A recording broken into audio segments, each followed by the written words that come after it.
तमाम जो जानकार देश विदेश से आते हैं वो आज भी इसको पूरी तरीके से खोज नहीं पाए हैं कि ये मंदिर बना कैसे। ये इस मंदिर को एलियंस बना गए थे और ये 6वीं शताब्दी से इसकी शुरुआत हुई है और 10वीं शताब्दी तक इसका काम चला है।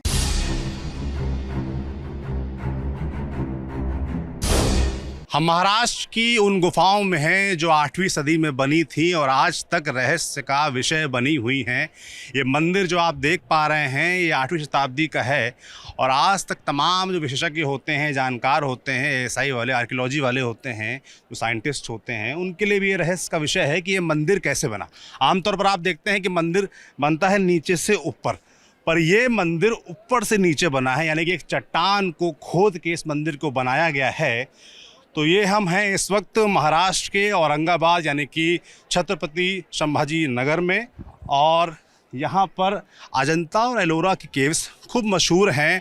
तो मैं ऐसे ही एलोरा केव्स में आए हुए हैं, इसके इतिहास को जानेंगे, इसके महत्व को जानेंगे और देश विदेश से पर्यटक यहाँ क्यों आते हैं इसको समझेंगे और आपको भी समझाएंगे। पूरा नहीं घुमाएंगे, हम चाहेंगे कि आप थोड़ा जानें और ज़्यादा जानने के लिए खुद इन गुफाओं में आएँ और देखें।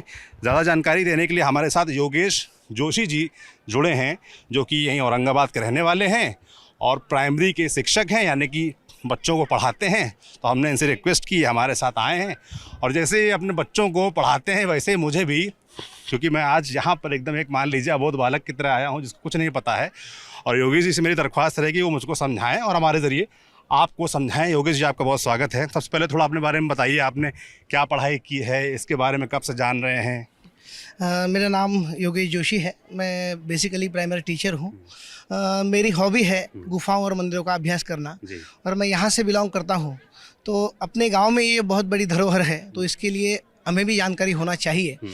इससे मैं 10वीं से ही यहाँ पे जुड़ा हूँ। बड़े बड़े अभ्यासक यहाँ पर अभ्यास करने के लिए आते हैं तो 10वीं 11वीं से ही मैं उनके साथ घूमकर और उनसे कुछ जानकारी लेकर मुझे पढ़ने का ये जो है इसका शौक़ भी हुआ है। उसके बाद फिर जब नौकरी लगने के बाद फिर अब तो स्टेबल हो गए हैं और इसके बाद अपनी हॉबी के लिए समय देना चाहिए। इसलिए आप कह रहे हैं आप हिस्ट्री के स्टूडेंट आज भी हैं, पढ़ते रहते हैं और जाकर देखते भी रहते हैं, अनुभव भी करते रहते हैं कि क्या है इतिहास, क्या इसका महत्व है। इस मंदिर के बारे में एक और जो तमाम तरह की कहानियां चलती हैं उसमें कहानी ये भी चलती है सोशल मीडिया पर, हमने देखा है कि लोग कहते हैं कि इस मंदिर को एलियंस बना गए थे। ऐसा है क्या? क्या इसका इतिहास बताइए, इस मंदिर के बारे में बताइए। कैलाश मंदिर बोलते हैं जी, इसको कैलाश मंदिर बोलते हैं। कुल एलोरा में जो गुफाएं हैं वो गुफाएं 34 गुफाएं हैं और ये 6वीं शताब्दी से इसकी शुरुआत हुई है और 10वीं शताब्दी तक इसका काम चला है। यहाँ की शुरुआत की जो गुफाएं हैं 12-13 गुफाएं वो बौद्ध गुफाएं हैं, 14 से लेकर 29 तक जो है वो हिंदू गुफाएं हैं और आखिरी की जो 5 हैं वो जैन गुफाएं हैं। अजंता का काम रुका और यहाँ का शुरू हो गया, ऐसे भी अभ्यासक मानते हैं। किस सन की बात है, कौन राजा थे उस समय? अभी 6वीं शताब्दी में अगर हम देखा जाए तो वाकाटकों का भी यहाँ पर राज रहा है। अलग अलग शासन कालों में भी यहाँ पर काम हुआ है। तो वाकाटक है, कलिशुरी है। तो बेसिकली जो काम है ज़्यादातर वो राष्ट्रकूट के कार्यकाल में हुआ है, ऐसा कहा जाता है। जी, राष्ट्रकूट के कार्यकाल में यहाँ पर हुआ है। और जैन जो गुफाएं हैं वो भी 10वीं शताब्दी तक वहाँ पर काम चला है। तो यहाँ पर जहाँ हम खड़े हैं वो कैलाश मंदिर जिसको कहा जाता है, ये कुल गुफाओं में 16 नंबर की गुफाएं हैं।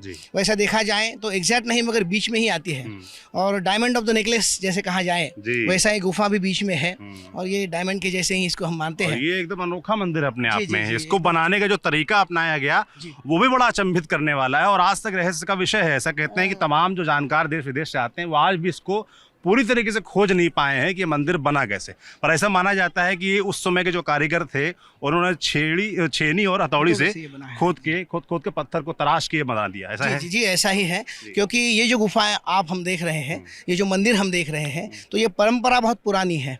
मतलब तथागत गौतम बुद्ध के जो अनुयायी थे, सम्राट अशोक, वो महाराजाओं के समय से ही गुफाओं का प्रचलन रहा है। तो कुल 1200 गुफाएं जो है पूरी इंडिया में है, उसमें से 900 गुफाएं जो है वो महाराष्ट्र में है। और पहली जो गुफा जिसको हम मानते हैं 12 बार करके एक गुफा लोमेश गुफा करके है, 12 बार गुफा उसको कहते हैं, बिहार में वो है और वहाँ से वो प्रचलन चला है। तो इसके अलग अलग जो मूर्ति जो बने हैं उसके भी अलग अलग स्कूल है, आर्ट स्कूल भी बने हैं और गुफाओं का प्रचलन तो वैसे बहुत पुराना है। तो इसके एक्सपर्ट कारीगर यहाँ पर थे और वो पीढ़ी दर पीढ़ी गुरुकुल पद्धति से जैसे बनते गए हैं, तो ये एलियंस ने वगैरह ये बनाया है, ये तो पूरी झूठी बातें हैं। क्योंकि हमारे पूर्वज इतने महान हैं कि ऐसी धरोहर बनाने के लिए उनके पास नियोजन भी था, उतना स्किल जो है वो कारागिर भी थे, और उसके बारे में उनको ज्ञान भी था। तो इसकी जो नापन पद्धति है वो भी बहुत अच्छी थी। तो सब जानकारी होने की वजह से और स्कूल्स होने की वजह से, राजाओं का राजाश्रय होने की वजह से और व्यापारियों का भी राजाश्रय होने की वजह से, तो और दान देने की जो परंपरा है, वो दान देने की परंपरा यहाँ पे होने की वजह से ये तो हमारे ही पूर्वजों ने ये बनाया है। इसको तकरीबन 120 से 150 साल ये गुफा को बनाने के लिए 120 से 150 साल लगे इस गुफा को बनाने में? पूरी गुफा को बनाने? जी, पूरी गुफा नहीं, ये गुफा को बनाने में, इसको मंदिर को, क्योंकि मैंने पहले ही कहा है कि 6वीं शताब्दी से 10वीं शताब्दी तक लगे हैं पूरे गुफाओं को बनाने में।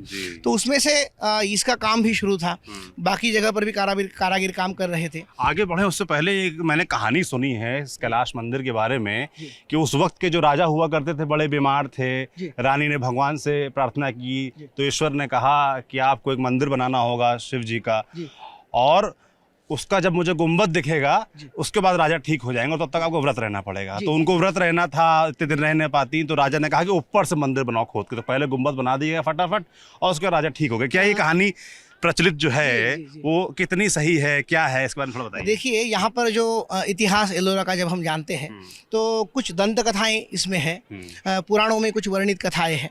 यहाँ पर कृष्णेश्वर भगवान भी विराजित है, तो उससे बिलोंग करने वाली भी कथाएं हैं। और उसके अलग एक छोर पर हम देखेंगे तो जो इतिहास में जो कथाएं कही गई है या भी इतिहास जो कहा गया है कि यहाँ पर राष्ट्रकूट राजाओं का एक शिलालेख भी है, और यहाँ पर एक कॉपर प्लेट जो मिली थी, बड़ौदा कॉपर प्लेट जिसको कहा जाता है राष्ट्रकूट राजाओं के अगली डायनेस्टी में, तो वो जब मिली थी उससे भी कहा जाता है कि ये राजा एल जो जिसका नाम कहा जाता है पुराणों में, तो राष्ट्रकूट राजा कृष्ण ये राजा ने ये गुफा बनाई है। तो राजा कृष्ण और राजा दंती दुर्ग इनको इसका श्रेय दिया जाता है, मगर वो कथा बहुत दिलचस्प है। ये एलोरा नामक नगरी है, तो इसको एल राजा जो था उसकी यह नगरी है, इसीलिए इसको एलोरा कहा जाता है। और स्थानिक जो वीरुल के जो स्थानिक पोथियाँ हैं जिसको हम लेजेंड स्टोरीज़ में जब हम जिक्र करते हैं तो हमें पता चलता है कि ये जो एल नामक जो राजा था वो राजा शिकार के लिए यहाँ पर घूम रहा था। तो गौतम ऋषि के आश्रम में उसने कुछ शिकारी के लिए वो गया, और वहाँ पे कुछ प्राणियों को उसने मतलब ज़्यादातर उसको प्राणियों को मालूम नहीं था कि ये गौतम ऋषि के आश्रम में के है। तो गौतम ऋषि जो है उन्होंने उसको शाप दे दिया कि तुम इनको क्यों सता रहे हो। तो शाप देने की वजह से उसके पूरे आंग पर जो है वो कीड़े पड़ गए थे, और रात को वो कीड़े पड़ते थे। और फिर उसकी जो रानी थी वो भी बहुत चिंतित हो गई कि ऐसा कैसे हो गया। फिर वो एक बार घूमते घूमते यहाँ पर जब आया तो एक गाय जो रहती है उसका जो पदचिन्ह रहता है उसमें कुछ पानी था, तो उसने वो पानी थोड़ा सा मुंह को लगाया और थोड़ा पीने के लिए उसने जो यूज़ किया। तो वो होने के बाद उसके जो शरीर पे के कुछ कृमि थे वो निकल गए। तो गौतम ऋषि को फिर से बुलाया गया। उन्होंने कहा कि यहाँ पर शिवालय नाम का जो सरोवर है यम ने जिसको फोड़ दिया था, क्योंकि सब लोग उसमें स्नान करके स्वर्ग में चले जाते थे, तो वो अभी तक तो नहीं था, मगर अभी इस युग में फिर हम उसको बुलाएंगे। तो उन्होंने सब तीर्थों को बुलाया और फिर राजा जो है वो शाप मुक्त हो गया। मगर जो रानी थी उसने कहा कि नहीं, जब तक शिवजी का एक बहुत बड़ा मंदिर आप नहीं बनाते, उसका शिखर नहीं बनाते, जब तक मैं शिखर नहीं देखूंगी तब तक मैं अन्न ग्रहण नहीं करूंगी। राजा को तो लगा कि 7-8 दिन की बात है, रानी छोड़ देगी अपना हट, मगर स्त्री हट, बाल हट और राज हट जो कहते हैं, तो वो स्त्री हट था, फिर भी उसने खाना नहीं खाया।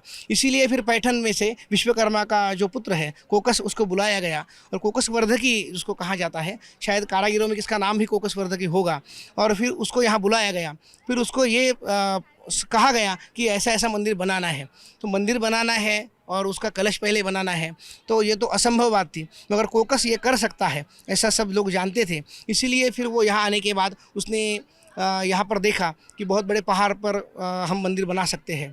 तो राजा आप तो जीवित नहीं रहेंगे जब तक मंदिर बनेगा तब तक। राजा ने कहा कि शिवजी की सेवा हो जाए वो बड़ी बात है, मैं रहूँ या ना रहूँ।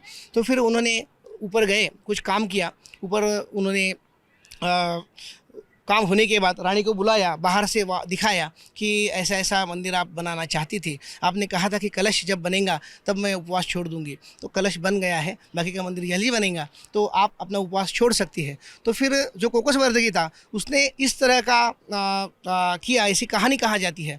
मगर जो इतिहास के जो तथ्यों के बारे में हम जानते हैं तो राष्ट्रकूट राजा कृष्ण और राजा दंतीदुर्ग इन्होंने ये मंदिर बनाया है।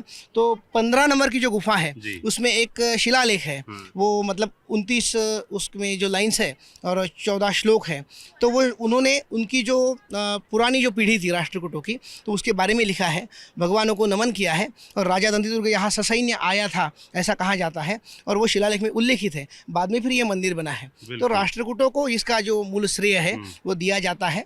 तो ये ऊपर से जो हम कैलाश मंदिर देख रहे थे, ये उसका फ्रंट गेट है, सामने मुख्य द्वार है। इसको क्या बोलेंगे? और इसको गोपुर, ये सामने वाला जो गेट है इसको हम गोपुर कहते हैं। गोपुर में से ही अंदर एंट्री होती है।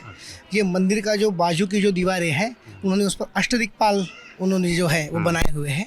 उसके बाद यहाँ पर कुछ शिव जी की मूर्तियाँ हैं। ललाट तिलकम करके एक शिव जी की वहाँ पे मुद्रा दिखती है। ब्रह्मा जी वहाँ पे दिखते हैं। ऊपर छोटी सी छोर में उन्होंने सुभद्रा हरण का प्रसंग भी बनाया हुआ है। इधर अगर देखें तो विष्णु की कुछ मूर्तियाँ यहाँ पर दिखाई देती है। ये लेफ्ट साइड पे। जी जी, उसमें त्रिविक्रम अवतार है, कुछ नरसिंह अवतार है। उसके बाद आगे अगर देखें तो शिव जी की एक मूर्ति है। और यहाँ पे हम देखें तो सामने गोपुर के सामने जो दो मूर्तियाँ दिखती है, इधर की गंगा जी है, उधर की यमुना जी है। पवित्र नदियों का स्नान करके हम अंदर जाएंगे, ये भाव हमारे मन में हो, इसलिए यहाँ पर दो उन्होंने बनाई है। इधर से आपने पवित्र नदियाँ बोला और भाव बोला, इसी भाव से अंदर चलते हैं। योगेश जी, सामने क्या है? ये जो है, हम सामने जब आते हैं तो हमें पहले गणपति जी की मूर्ति दिखती है, बाद में महिषासुरमर्दिनी की दिखती है, और सामने यहाँ पर देखेंगे हम तो लक्ष्मी जी है, गजलक्ष्मी इनको कहा जाता है। नीचे की ओर सरोवर के जो है वो पत्ते दिखते हैं। ऊपर जो है लक्ष्मी बैठी है, दो हाथी हैं, वो अपने सूंड से जो है कलश भर रहे हैं। ऊपर की ओर हत्ती की तरफ दे रहे हैं, तो कलश से उनको स्नान करा रहे हैं। और ये जो है शिल्पकार का जो कसम है, उसमें दिखता है कि रनिंग इमेज है। रनिंग इमेज ऐसी है कि यहाँ पर घंटियाँ हैं जो है उनकी पीठ पर जो दिखती है हाथियों की, वो पीछे की ओर मुड़ी हुई है। अभी भी उन्होंने कलश भरा है और अभी हाथी की तरफ दे रहे हैं जैसे, और वो भी अभी स्नान करा रहे हैं, इसलिए वो हिल रही है। ऐसा इफेक्ट उन्होंने वहाँ पर डाला है। तो यहाँ पे द्वारपाल दिखते हैं। ये पल्लवों का जो आर्किटेक्चर है उसका प्रभाव इस पर दिखता है। अब चलते हैं अंदर की तरफ। ये सामने जो विशाल का है हाथी दिख रहा है। दो तरफ ऐसे हाथी उन्होंने बनाए हैं। अच्छा। इसके बारे में अलग अलग मान्यताएं हैं। कुछ अभ्यासक ऐसा भी कहते हैं कि इस राजा जो है उसकी जो पावर दिखाना है। हाथी के बारे में बता रहे थे। जी जी जी। तो दो तरफ दो हाथी हैं। ये यहाँ पर ध्वजस्तंभ भी है। तो यहाँ पर हम देखेंगे तो दो हाथियों के बारे में जब हम कहते हैं कि ऊपर भी कुछ हाथी बनाए हुए हैं, नीचे भी हाथी बनाए हैं, जो राजा की जो पावर है, जो पावरफुल एनिमल वहाँ पे दिखाना है। तो कुछ अभ्यासकों का मानना है कि वो दिखाने के लिए भी हाथी बनाए हैं। और टेम्पल आर्किटेक्चर में शुभ जो है प्रतीक जो दिखाना है उसमें भी हाथी आता है, इसलिए भी हाथी यहाँ पर मानते भी है कि राष्ट्रकूटास को हाथी पसंद है। हाथी पसंद है ऐसा भी कहा जाता है। मगर अगर ऊपर हम देखेंगे तो एक दो जगह पर हाथी को शेर मार रहा है। अच्छा। तो फिर अगर हाथी उनको पसंद है तो शेर उनको क्यों मार रहा है? हाथी ज्यादा पसंद है राष्ट्रकूटास को कि चालुक्यास को ज्यादा पसंद है? चालुक्या को हाथी ज्यादा पसंद होंगे, इसीलिए मुझे लगता है राष्ट्रकूटास जो बात आपने बताया ना, मेन प्रभाव उनका है। और एक ऐसा भी कहा जाता है फिलोसॉफी में कि हाथी जो है उस पर जो जय है वो जो है शेर की जो जय है। तो एक तरह से ऐसा कहा जाता है कि चालुक्य जो है उनके ऊपर राष्ट्रकूटों की विजय का प्रतीक भी शायद वो कहा होगा, ऐसा भी है। इधर हम देखेंगे तो एक सुंदर शिल्प है, उसको कामदेव और रति का शिल्प कहते हैं। ज़्यादातर दिखता नहीं है मगर यहाँ पर उन्होंने बनाया है। और मंदिर उसकी दूसरी तरफ है। जब हम कामदेव की तरफ खड़े रहते हैं तो मंदिर की तरफ पीठ हो जाती है। धर्म अर्थ काम मोक्ष चारों जो चीज़ें हैं वो जीवन में आवश्यक है, मगर काम के पीछे ज़्यादा लग गए तो धर्म छूट जा सकता है। तो दोनों बैलेंस होना चाहिए, इसलिए जब इसकी तरफ हम पीठ करेंगे तो ही धर्म की ओर बढ़ सकते हैं, ऐसा भी कहा जाता है। क्योंकि अलग अलग अभ्यासक है, अलग अलग अभ्यास करते हैं।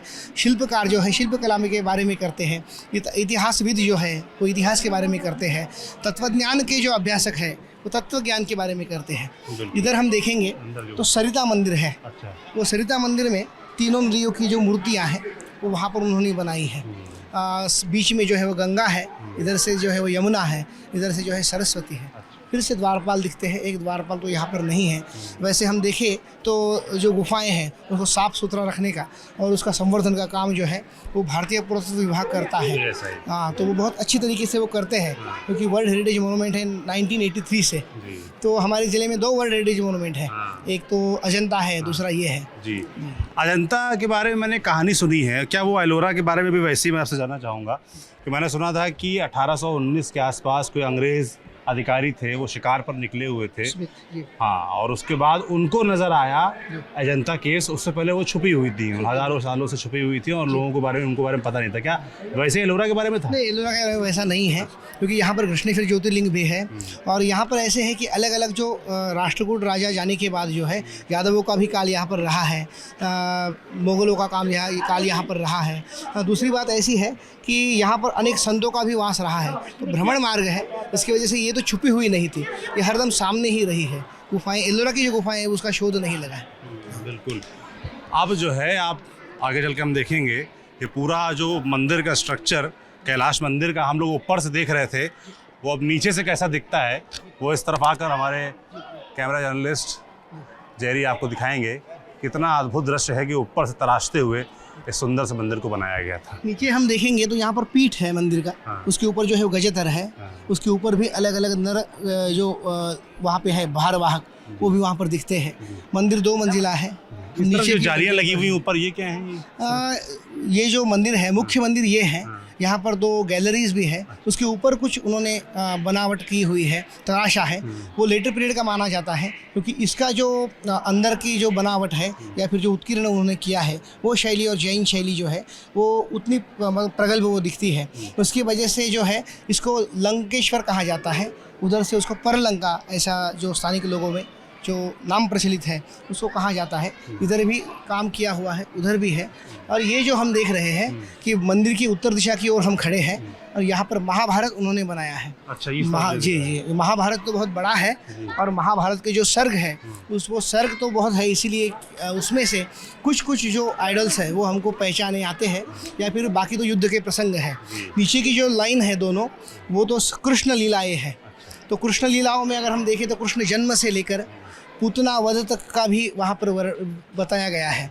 और 8वीं शताब्दी का ये शिल्प है, तो यहाँ पर जो है माखन बनाने की जो विधि है, जो आज भी देहातों में हम देखते हैं, तो वहाँ पर वो दिखती है। गोकुल जिसको कहा जाता है, तो गोकुल भी वहाँ पे दिखता है। ऊपर की जो 5 लाइनें हैं वो लाइनों में महाभारत है। तो महाभारत का जो हीरो ऑफ महाभारत जो है भगवान श्री कृष्ण है, तो उनकी जो कथा है यहाँ पर बनाई है। और ऊपर जो है उन्होंने अलग अलग जो मूर्तियाँ बनाई हैं उसमें महाभारत की कथा के कुछ अंश बताए हैं। तो कुछ अंशों में मैं बताता हूँ कि अगर हम नीचे की जो लाइन है और सामने हम देखेंगे तो 6 यहाँ पर मूर्तियाँ दिखती है। एक के हाथ में चक्र है, तो 5 पांडव और भगवान श्री कृष्ण वहाँ पर दिखते हैं। आखिरी में अगर देखा जाए तो दुर्योधन दिखता है, उसको पानी में गुप्त होने की विद्या प्राप्त थी, पानी में जाता था फिर बाहर आता था, फिर वो उसका जो वध है वो आखिरी सिरा है महाभारत का, तो वो भी वहाँ पर दिखाया गया है। ये पूरा ऊपर तक महाभारत का दृश्य? जी, ये पूरी 1 2 3 4 5 पट्टियाँ महाभारत की है और नीचे की जो है वो कृष्ण लीलाएँ हैं। ये जो गजथर है उसमें कुछ व्याल भी है, यहाँ पे व्याल नामक एक प्राणी यहाँ पे दिखता है। तो ये मिथक शिल्प है, मतलब मैथोलॉजिकल एनिमल है। तो यहाँ पर जो है नर व्याल भी उसमें होता है, गज व्याल भी होता है, शार्दुल भी होता है, अलग अलग तरह के व्याल होते हैं वो। और हाथी, इनके पीठ पर ये रथ खड़ा है, ऐसा दिखाने का प्रयास उन्होंने किया है। मगर टेम्पल आर्किटेक्चर में सबसे नीचे गजथर बताया जाता है। बिल्कुल। अब देखिए मंदिर तो बहुत बड़ा है और बहुत सुंदर है और बहुत सारी कहानियाँ हैं, बहुत सारी कलाकृतियाँ हैं और एक लंबा चौड़ा इतिहास है। आप ये देख पा रहे हैं। और ज़्यादा मंदिर के बारे में आपको अब नहीं बताएंगे। हम चाहते हैं कि आप इस मंदिर ज़रूर आएँ। जीवन में जब भी आपको मौका मिले, जब भी आपको कभी छुट्टी मिले, आप वक्त निकाल कर, बहुत से छुट्टी मांग कर इस मंदिर में ज़रूर आइए। और ये पूरा अजंता तो हम नहीं जा पाए हैं, एलोरा केव्स में हम घूम रहे हैं। हम चाहते हैं एलोरा भी आ पाएँ और अजंता भी यहाँ। अजंता के बारे में कहा जाता है उसके अंदर बड़ी खूबसूरत पेंटिंग्स हैं, वो अपने आप अद्भुत नज़ारा। थोड़ा अजंता के बारे में बताइए। मतलब अजंता जो है वो इसके पहले फेज़ का है और वहाँ पर महायान जो पंथ है उसकी भी गुफाएँ वहाँ पर मिलती है। वहाँ पर भी 34 गुफाएँ हैं और वो बौद्ध धर्म को समर्पित है। तो यहाँ पे ऐसा है कि जो सिल्क रूट जिसको कहा जाता है, व्यापारी पदपथ, दक्षिण व्यापारी पदपथ पर ये है, अजंता है। उसमें तेर करके एक है, भोगवर्धन जिसको भोकरदन कहा जाता है वो है, अजंता है। उसके बाद के समय में एलोरा भी उस पर आया है। पितल खोरा करके एक गुफाएं हैं वो भी है। और ये जो गुफाओं की जो शुरुआत है वो तथागत गौतम बुद्धों के अनुयायियों से ही हुई है। इसके वजह से अजंता में वो पूरा इम्पैक्ट वहाँ पे दिखता है। उस पर अभ्यास करने के लिए अनेक अभ्यासकों ने अपना जीवन वहाँ पर न्यौछावर किया है, क्योंकि वहाँ पे पेंटिंग बहुत अद्भुत है। उसमें जो है जातक कथाएं उन्होंने कही हुई, तो वो भी बहुत सुंदर जगह है। यहाँ से लगभग 100 किलोमीटर की दूरी पर वो आता है। बिल्कुल। तो जब भी महाराष्ट्र आएँ तो छत्रपति संभाजी नगर यानी कि औरंगाबाद के लिए भी समय निकालें और अजंता और एलोरा केव्स ढूंढ कर जाएं और यहाँ पर जो मंदिर हैं, जो गुफाएं हैं, उनके अंदर जो इतिहास है, कलाकृतियाँ हैं, उनको ज़रूर देखें, ज़रूर समझें। और इससे जो है आपके अंदर एक चिंतन आएगा कि भारतीय इतिहास कितना समृद्ध है हमारा, है समृद्ध तो बहुत है। बाकी आपने किताबों में ज़रूर, बचपन में हमने भी पढ़ा था अजंता एलोरा की गुफाएं, तो किताबों तक ही सीमित क्यों रहना है, खुद आइए देखिए। बाकी हम महाराष्ट्र घूम रहे हैं, जहाँ भी जाएंगे ऐसी जो तमाम अद्भुत चीज़ें होंगी आपको यही दिखाते रहेंगे। आपको योगेश जी बहुत बहुत धन्यवाद हमें समय देने के लिए और इतना इत्मीनान समझाने के लिए। उसमें ये जो धरोहर हमारे पूर्वजों ने यहाँ पर संजो के रखी थी, तो उसको भी जब हम आए तो जैसे डिपार्टमेंट ऑफ आर्कियोलॉजी भी मतलब जो है रख रखाव करता है, तो ये सब जिम्मेदारी हमारे लोगों की भी है। किसी मूर्ति को हाथ नहीं लगाना चाहिए, उसको क्षति पहुंच सकती है। कोई ऊपर चढ़ते हैं वो भी बहुत गलत बात है। कोई पानी की बोतल पीता है तो वही फेंक देता है। तो यहाँ पर कचरा भी नहीं होना चाहिए। उसी सम्मान के साथ हम उसके साथ रहना चाहिए ताकि हमारी अगली पीढ़ियों को भी ये वहाँ तक पहुँच सके। नहीं तो एक न एक दिन ऐसा ना हो कि कभी कुछ हम अगर अच्छा रखरखाव ना करें तो जैसा हमें दिख रहा है उससे भी ये कम ना हो जाए। बिल्कुल, ये बहुत ही ज़रूरी अपील थी योगेश जी ने की हमारे दर्शकों को। पूरे भारत के लोगों को इस बात का ख्याल रखना चाहिए कि जब भी वो किसी ऐतिहासिक धरोहर जाएं तो उसको इस तरीके से मान के चले कि ये उनकी अपनी चीज़ है, ये उनका घर है, इस तरीके से मान के चलें। तो जैसे आप अपनी चीज़ों का, अपने घर का ख्याल रखते हैं, अपने परिचितों का ख्याल रखते हैं, वैसे ही इन धरोहरों का भी ख्याल रखना। ये नहीं कि आए दिल बना दिया, नाम लिख दिया, ये सब नहीं करना है। घूमिए, तस्वीरें लीजिए, यादों में इसको रखिए, इतिहास को समझिए, पढ़िए, वो आपके काम आएगा, मगर नुकसान मत करिए। बाकी हम ऐसे ही महाराष्ट्र घूम रहे लगातार, ऐसे ही तमाम धरोहरों को, तमाम लोगों को आपसे मिलवाते रहेंगे, रूबरू करवाते रहेंगे। आप यूँ ही हमारी यात्रा कौन जीत रहा है देखते रहिए। मैं सौरभ त्रिपाठी हूँ और कैमरे के पीछे मेरे साथ जेरी हैं। शुक्रिया।